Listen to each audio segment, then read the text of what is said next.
Are you ready to bring your real estate game to the next level? My name is James Prendamano. I'm the CEO and founder of PreReal. And over the past 25 years, I've closed over $1 billion in transactional real estate. Each week, I'm meeting with outstanding investors, high-performing individuals, and visionaries operating in the real estate space. These are the people that are actually out there in the real estate game right now getting it done. This podcast aims at bringing anyone's game to the next level. This is the PreReal Podcast. Welcome, everyone, to the PreReal Podcast. We're joined today by Eric Martel. Eric is the founder of MartelTurnkey. He's got a tremendous background in real estate, a super approachable way of investing and getting to a place of passive income. You've heard me talk to quite a few guests on the large-scale multifamily. Eric's got a different approach, super approachable, as I said. Eric, thank you so much for taking the time out today. Thank you for having me, James. Yeah, it's our pleasure. So anytime that we're able to get folks on that can deliver value for the audience and help them achieve their goals financially, we're happy to do it. You know, Eric, you know, one thing that jumped out in your bio, I noticed you had purchased your first unit. I think you were 18 years old. Is that correct? Yeah, that's right. Yeah. So could you talk a little bit to the audience about the limited journey before that? How does someone end up buying real estate at such a young age? Yeah. So I knew from a young age that there was a gap in understanding, a gap of information between different people. I mean, I was looking at my parents living paycheck to paycheck, and then, not really being not business people. They don't really know how banking work. They don't know how business work and all of that. And I was looking at other people in the small town I lived in that were really doing incredible things. And one of them started with a chip truck, selling fries and stuff like that on the side of the road. And then he started selling, sandwiches and blah, blah, blah. And then eventually he built a restaurant in the lot he was in. Then he had like multiple restaurants, and then he had multiple businesses, all that. I knew my parents were missing something. I knew there was a gap in there. And I knew that I didn't want to live paycheck to paycheck. And I said, I want to figure out how this thing works. There's other information out there. There are people that they know how things are supposed to work. Fast track to university, where I was studying in actuarial math.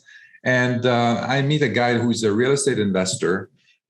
He managed to build like a 36-unit apartment building, and he was planning to do a shopping center and a nursing home and all that kind of stuff. And that guy was just a regular community college teacher, nothing special. He was not smarter than anybody else. He was not making money, definitely more than anybody else. He was just learning. He was just exploring. He was really thinking. Like he would spend like a few hours a day on his own, like really thinking through problems and working. And he was very disciplined. And he managed to do all of that from the ground up. 36-unit apartment building, blah, blah, blah. And so when I met him, I was just like, okay, I'm going to latch on to this guy. I want him to teach me whatever I need to know and all of that. And so he agreed to be my mentor. And, with him, with his help, his guidance, I should say, and I started looking at properties and working with a realtor. And I said, well, here are my parameters and stuff like that. And he kept showing me properties and said, dude, this doesn't meet the criteria. I said, what you're looking for doesn't exist. So we have to kind of like adjust and find some other things. And I was just like, well, no, you need to find it. And eventually he just gave me, in those days, there was no MLS listing online or anything like that. So he just gave me like 4 binders with hundreds of properties in each binders. And I spent the weekend basically looking through and then calculating. Kind of, I had the rule of thumb similar to the 1% rule that I was using. And I just ran through and I found a bunch of properties. And my mentor was really great at kept kind of telling me, or kept not pushing me, but kind of encouraging me to say, no, you're on the right track. Just keep going. Just like, forget about what the realtor tells you. There are properties out there. Okay, sure. Are you sure about that? Look at that. And then so I managed to find like four properties 3 or 4 properties out of these binders that met my criteria. The next element of that was about financing. Obviously, I was in college. I had no money. So we talked to the sellers, and then one of them was willing to do seller financing in a second position. And so I just needed to find the first lien position mortgage company. Went around, got a loan from the credit union. And just to show you how little money I had, I still remember writing that check. I think it was like $75 for the application fee for the credit union. And I think I had like $100 or $125 in the bank when I wrote it. So I said, this better work. This better work, because this is, I'm going to eat peanut butter for the rest of the month. And so anyway, it worked out. And even after that, like 100% financing, it was cash flowing at the end. So, I think it was cash flowing like $200 or $300 a month at that time for these 8 units. So you're I'm sorry to interrupt here, but you're literally making this leap here with no money into the transaction. That's right. Absolutely. Yeah. Well, we knew up front, like I had no money, and there was all these commercials about, you can find properties like no money down and stuff like that. Yeah, you can find them, and I can tell you that they're still out there. They're difficult to find. You have to work harder. Obviously, if you have a lot of money and you can have access to all kinds of loans, you can find a lot more properties. It's a lot easier. If you have no money, you have to work harder. So it's kind of like time. You have to put more time if you want to kind of like get what you want. And if you have low money, if you have more money, then you need less time on your side. So you make that first leap. It's cash flowing a couple of $100 a month. At what point? I think it's so important that we touch on this. You actually wrote a book, Stop Trading Your Time for Money. Essentially, it's the how-to guide for the middle class to achieve financial freedom, early retirement, and provide a legacy for future generations, right? Mm-hmm. Wealth building. That's right. So few of us ever even get to that point where we understand what financial freedom is and we understand what trading time for money is. It's something we've been harping on a bit lately. Could you spend a couple of minutes on that, Eric? It's so important. Well, I think so. I think this is very important. And when people are looking at it, you have to look at it more strategically. Everybody knows this. I mean, there's thousands of ways to make money in real estate alone. So you can do all kinds of things and make money in real estate, but not everything works for everybody. So if you want to buy like a big medical building and stuff like that and rent it to doctors and all of that, yeah, people can do that. People are making money at that. But is this something that you can do? And the parameters that I use for that is really around resources. What resources do you have to do the deals that you need to do to achieve your goal? So, and the main resources obviously is time. And then second one is going to be around money. And then a third one could be around kind of like your capabilities or your skills, things that you can bring to the table. So that way you may not have the money, but you have the skills, and then you can kind of like be in the deal somehow with other partners and stuff like that. And the challenge that happens is that a lot of people are working full time, and then you work full time, you want to spend time with family and friends, and you're tired, and you want to blah blah blah, and then so you're left with like 10, maybe 20 hours a week if you work very hard, where you can actually dedicate to another business or investment or something like that. That's not very much, depending on what you're trying to do. If you're trying to do, again, that medical building, or if you want to do nursing home and you don't know anything about nursing home, it's going to take you a lot of effort to learn nursing home business, where you want to do nursing home, what are the regulations there, blah, blah, blah, blah, blah. So there's a lot of research that need to be there, and finding the right contractor, all of that. Even BRRRR strategy, which is, where you buy distressed property, renovate it, rent it out, refinance it, and then repeat, which is a pretty famous one. If you're doing that out of state, it takes, or even in your local area, it takes a lot of effort to find the right contractor, manage the contractor, and deal with all of that. So it takes some time to do this. If you don't have the time, if you only have like 10, 20 hours a week to do this, that's why my number one recommendation is to do something that is more turnkey. So you buy something it's all ready to go. You just buy it and it's cash flowing and you know exactly what it is. And you can build a portfolio pretty quickly that way. So there are turnkey apartment buildings. These are, you need more money for that. And then, the due diligence and all that kind of stuff.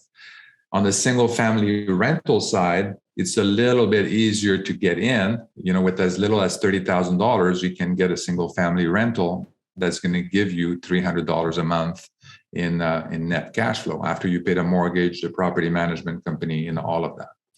So that's easy to ramp up. I can buy one property, I can buy 3 properties, I can, and then maybe, so it's a little bit easier. If I'm going after an apartment building, as you know, I mean, you're in the business. They're hard to find right now, and they cost more money than they used to. So it's harder to find something that's going to cash flow, a turnkey apartment building that's going to cash flow up front. So that's kind of what I'm looking at. I'm looking at your time, the money that you have, and then finding the right balance, and then really focusing on the strategies that are going to make your goal happen. Your number one goal should be to achieve financial freedom. Buy your time back first. Then after that, it's going to open a whole new series of opportunities that you didn't have before because you didn't have time. So if you're interested in nursing home, once you achieve financial freedom, you can go into nursing home if you want. You can really look into that, research it, spend the time and the energy to do that if that's something that interests you. But the time is number one, is the most important thing. So for so few of us, we ever get to that place where we recognize that we're not really, to be candid, fulfilled in our current role, right? Mm-hmm. Yep. And it takes a lot of courage to recognize that and to step back far enough to see other pathways. So many of us fall into our role for one way or another. And literally, you lift your head up, Eric, and 10, 15 years have come off the calendar. And you're in a position and you don't quite know how you got there, but you certainly don't know how to get out of it. So for those that are reevaluating and taking those steps, your approach I found to be super approachable for a number of reasons. Can we talk a little bit about MartelTurnkey and all of the services and what actually it is that you're providing here for the customer? Yeah, so for us, it's like the complete turnkey business. So we buy distressed property, we renovate them, we rent them out.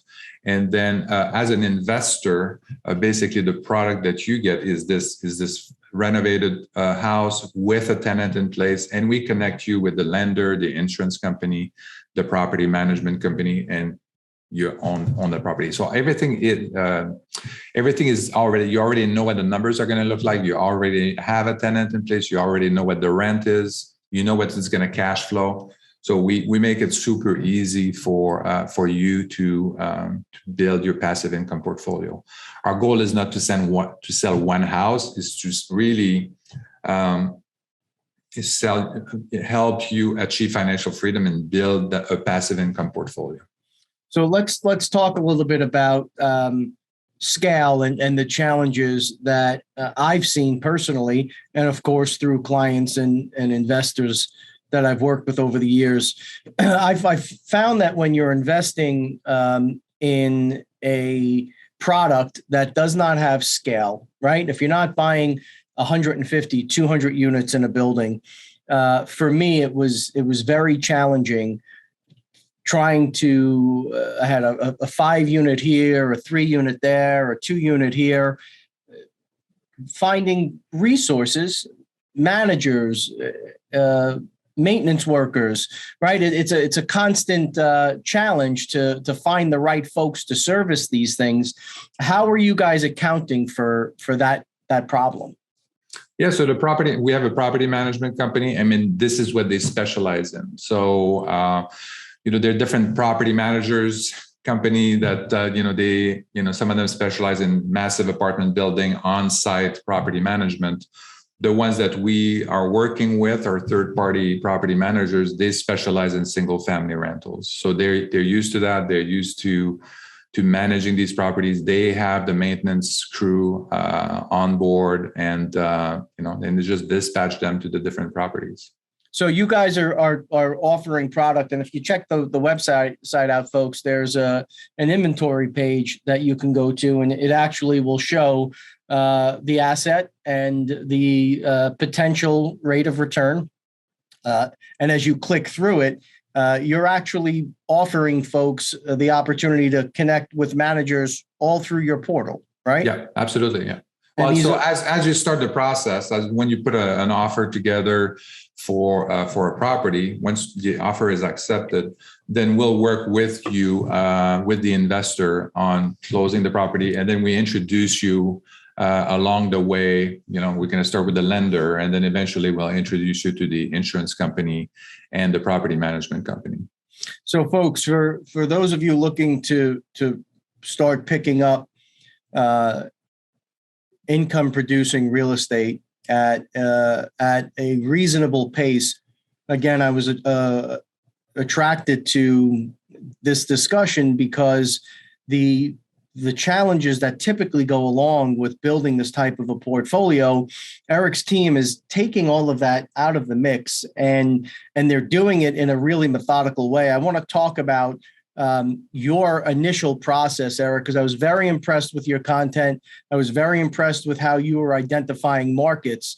So I don't want folks to think that you're just grabbing units all over the country and there's not a methodology to this, right? You guys put a lot of time and energy into sourcing where you want to buy. Can we talk a little bit about that process? Yeah, absolutely. So we wanted to be very strategic about what we wanted, right? So and initially we didn't. When we started investing in this passive income property, our intention was not to start MartelTurnkey. We were just building our passive income portfolio, and then I basically started with a blank page, and then said, okay, well, first, where are we going to buy? We know we need to have cash flowing properties. So let's see where the markets are going to be. Where should we buy these properties? And then one of the criteria was we want to have landlord-friendly states. So that's the number one criteria for us. And it's proving true here. I mean, you're looking in California, and you're looking in Washington State and all that, all the new regulations that are coming into play for these, for the landlords and property owners. So that worked out. That's worked out well for us. We're also looking for cities basically that they're pretty healthy. They have a sustainable growth in population, sustainable growth in business, and the reason why we want to have something that's sustainable, which is like around 1%, 1 to 2%, is that if you have a city that is growing too rapidly, that means there's like way too many people that are coming in. And all of a sudden, the price kind of get out of whack with reality. Case in point, you can look at Phoenix, you can look at San Francisco, you can look at even Miami now, which is the number one, the most expensive city in the U.S. Because there's so many people. Or you look at Austin. We were in Austin the other day, and it's just like kind of blowing up because the demand is so high all of a sudden that we don't know. Like now we have to build things. And it takes time to build the supply. So for all these reasons, I mean, we stay in cities that have a sustainable growth. That way we have an opportunity to find better deals. And then finally, it's kind of around at the macroeconomic level, I would say median house price, median rent, monthly rent. We're trying to look for things that are close to that 1% rule, kind of as an aggregate. Of course, there's a wide variation in prices and stuff like that. So that's why we're looking at the median house price and the median rent. And then we have kind of a broad range there because really that's going to identify the city, but it's really when we're going to go into each of the neighborhood that we're going to find the right neighborhood for the houses we want to buy. And then in terms of neighborhood, we're looking for about 60% home ownership. We want the tenant, our tenant, to feel like they're part of a community, they're part of the neighborhood. And if it's 60% ownership around, people tend to take care of their houses a little bit more, and it's just great that way. And then kind of like good school as much as possible, low crime. And we're looking for kind of like workforce housing. So we're looking for B and C class neighborhood where the people are, they have jobs, they're blue collar workers or whatever. And yeah, so that seems to work for us. So one of the things that is a reoccurring theme for us is the legislative threats that we're seeing in some of the cities. I'm from New York, and the shift is real. Folks are now opting to take those dollars and invest them elsewhere because legislatively, what is often, and we say this a lot, best intended and well-intended legislation just doesn't play out in the real world in a practical manner. And we're finding folks are leaving and opting to take their dollars elsewhere because it's just too challenging now to navigate those waters. So you guys have gone through, and if you check out Eric's content, he's got a ton of videos. One of the videos in particular talks about a website where he's gone in and he's done the legwork on a bunch of these markets. It's a free resource. It's not his main website, but it's investor-list.com, where he has all of these different submarkets, and you could click right in and see population, unemployment rate, median household income, median monthly rent. A lot of the legwork is done for you there as a free resource, which is also something that caught my eye as we were prepping for this, that you're not throwing darts. You really are using a methodology here to identify these assets. And if you were to talk to any, I think, starter investor that's looking to make this transition, that's looking for more passive income, that really does want financial freedom, some of the potential ROIs on your site, 20, 22, 23%, these are real numbers. Yeah, they are real numbers. These ones include also, there's a net cash flow. Mm-hmm. So there's positive cash flow there, as well as appreciation. So we're assuming, and actually we display kind of like about a 3% or 4% appreciation. Some markets 2%. So this is market, depends on the market that you're buying in. But yeah, so you're looking at about 20, 22% returns, annualized returns on these properties. It's pretty significant. Yeah, it really is. Yeah. Yeah, and the big reason too why we're showing this is that it's the importance. Once you use leverage, it really helps protect your wealth against inflation. I mean, this is what you want to buy, an asset class that is cash flowing and that you can maximize leverage. This is very important. Cash flowing because you don't have to worry about it. You're not paying for it. And then the second thing why you use leverage is because you're basically borrowing money in today's dollar, and you're going to pay it in future dollars, which we all know is going to be worth less in terms of purchasing power. So that's what you want to do. You want to kind of like bring in all these future dollars and then use them today to buy this a rental property, a cash flowing rental property. Yeah. So the inflation hedge, I think we should spend a minute on, because it's the buzzword now, right? Everybody's talking about inflation, and I'm not quite sure everyone understands what an unbelievable hedge these single family residences offer in inflation. So, folks, as interest rates are starting to tick up, don't be fooled here. These are still historically low interest rates. And if the bank is willing to lock you in on a 30-year loan or a 25-year loan at 4.5, 5, I mean, my first property I bought was almost 13%. And you're locking this in, right, for this fixed period of time at a point when inflation's at 5, 6, 7, 8, 9%. The value of the house is going up, and you have the ability to recast your rent annually, right? Yeah. You don't get locked into what was for us the holy grail for a long time were commercial leases. We wanted those 10, 15-year signatures. And in those instances, now we're locked in on some 2 and 3% annual increases when, technically you're devaluing your asset every year, right? Mm-hmm. But with the single family residences, you have this opportunity to recast your rent every year. And as rent is going up and the value is going up, your debt service is fixed and you can enjoy more and more upside. That's right. So yeah, exactly. And a lot of people are saying, "Oh, well, it depends. What if the rate goes down?" Well, that's fine. The rate goes down, you can go and refi in a few years, refi at the lower rate. But what if the rate goes up? Then you're missing the boat. So I'd rather lock in now long term. I can always refinance it at a lower rate later on. But the key is to really use that leverage. So if you're interested, folks, check out the website. It's MartelTurnkey.com. There's a Turnkey Rentals for Sale tab. You jump on, it shows pictures of the house. It details what renovations were done, what the cap rate is. As Eric had said, the tenants are in place.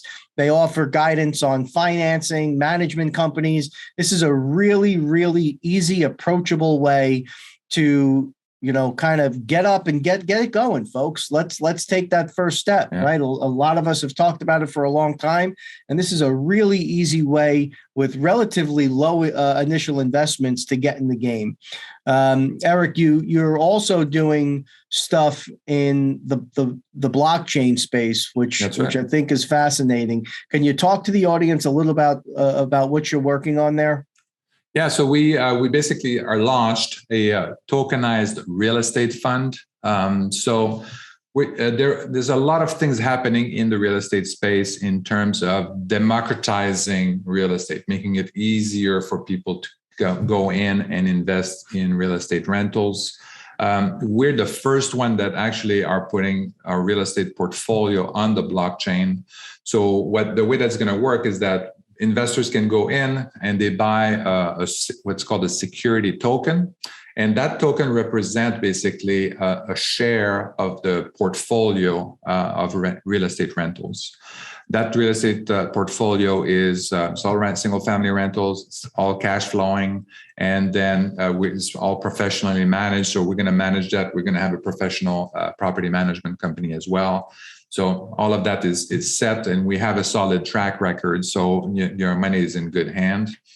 And then on a regular basis, we will be the tokens will appreciate in value. You will be able to basically sell that token at a profit if you want to do that, or if you can sell it back if you want your money back. You're also going to get US dollars into your digital wallet on a regular basis based on cash flow and the profit of the company. So these are all kinds of different things that we're doing with that space. But the reason why we're doing this is there's a lot of people that we're talking to. They don't have that $30,000 to invest in a single family rental. So that's number one. They don't feel like being a landlord. They want to stay clean, I would say. Mm-hmm. They don't want to have to even approving property management things or blah blah blah. You want to minimize risk, and you want to be liquid. You want to be able to if you need the money. If you invest $20,000 and you need $5,000 one day, you want to be able to get it out. So we're solving all these problems. So you'd be able to, with as little as $50, you'll be able to buy in a share of that company. It's going to be, you're buying the whole portfolio. You're buying a piece of the whole portfolio, not just buying a piece of one house. You're going to get the cash flow and appreciation, as I mentioned, and then you'll be able to, it's liquid, you'll be able to sell these tokens or a portion of these tokens back to us or on the open market when we open the market later on. So this is going to be, this is going to solve a lot of problems that we've seen people have with real estate investing, especially in terms of liquidity and in terms of minimum entry point. So essentially, you're doing a raise through a token. Yes. which is super interesting. So are you taking the assets that would be associated with that particular token? Are you putting them on the ledger? Are you putting the deeds and the leases and all that stuff on the blockchain, or no? No, we're not. We're just we're putting so it's an LLC that will own the property. So the LLC is going to be on title, and basically we're selling shares of that. The token represents a share of the membership of that LLC. So you're a member of that LLC. And based on the amount of tokens that you acquire, that will directly correlate to the percentage of distributions. Yes, absolutely. Yeah. And are your distributions quarterly, semi-annually? Have you gotten that far yet? So eventually, we want to make it as fast as possible. So our goal really is, can we do it daily? So that's how. At the beginning, this year we probably won't be able to do the daily cash flow, but that's our goal, is to kind of get to that level. Right now, we just launched this, so it's going to take a while for us to kind of like put the portfolio together. Not that long, but it's going to take a few months to put the portfolio together, and then figure out the cash flow and then the sequence. So maybe the first year we're going to do maybe in December. No promises, but maybe in December we do a first distribution, and then another, and then after that start quarterly, and then maybe monthly, and then kind of like shorten it as much as we can, as much as is feasibly possible. That's the advantage of the systems that we have, is that we can literally do this very efficiently. Everything is there. All the payments are there. We have your wallet address. We can send you your USDC coins for these distributions very easily. So we are working on an idea on the commercial side, where we want to actually take the leases, put them on the ledger, and we envision being able to get our commercial tenants to use the same bank, where through the creation of a token, essentially as the rent payments are made, it's the same bank, it instantly clears. And, imagine a little ding on the phone, right? As the tenants are paying their rent, you're getting distributions in real time as it runs down the ledger, and, CAM is pulled out, taxes are pulled out, whatever contingencies need to be pulled out, but it's all transparent. I think that you're super ahead of the curve here. And I think that's the future. I think that everybody now, this next generation, technology is so woven in their DNA, the ability to be able to invest in a portfolio through a token, get distributions, have that kind of transparency and clarity on their phone in real time. That's the future, man. That's where this thing's headed. Absolutely. I truly believe that, blockchain is going to really enable a lot of these things. I mean, real estate is a big industry, and it's been kind of like left untouched by technology for the most part. I mean, we have electronic document signing now, virtual notary. We have, access to title and stuff like that online, and some of the, property information from like different counties and stuff like that. But it's very fragmented. It's low tech for the most part, and all of that. So I think, definitely, this is the future, like blockchain on real estate. For many years, I think, blockchain has been looking for a solution. Yeah. And then, so it's kind of like it's a solution looking for a problem. And now I think this, the problem we're trying to solve, blockchain was a perfect fit to solve these problems. Well, I think part of the challenge, Eric, is you had a generation of kids, and I don't in a disrespectful way, that were on the cutting edge of blockchain, but they didn't have the practical real world real estate experience. And then you've got, I know your son is involved in the business. Yeah. You've got, people at that age group that have enough experience in technology, but massive experience in deal making. And that's where we're starting to see the crossover now. And some really neat things are starting to be deployed. So look, congratulations on that. Where can folks find more information on that piece? So the more information is going to be on martelinvest.com. That's martelinvest.com. Yeah. Okay.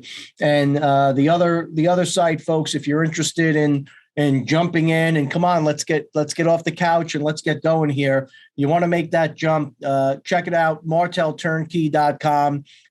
There's all of the information, all of the homework is done for you. It's a super easy site to navigate. Eric, thank you for joining us today. Really appreciate your time and best of luck with all of the exciting things you have on the horizon. Thank you, James. It was a pleasure. Pleasure was all mine. As always, everyone out there, please stay safe.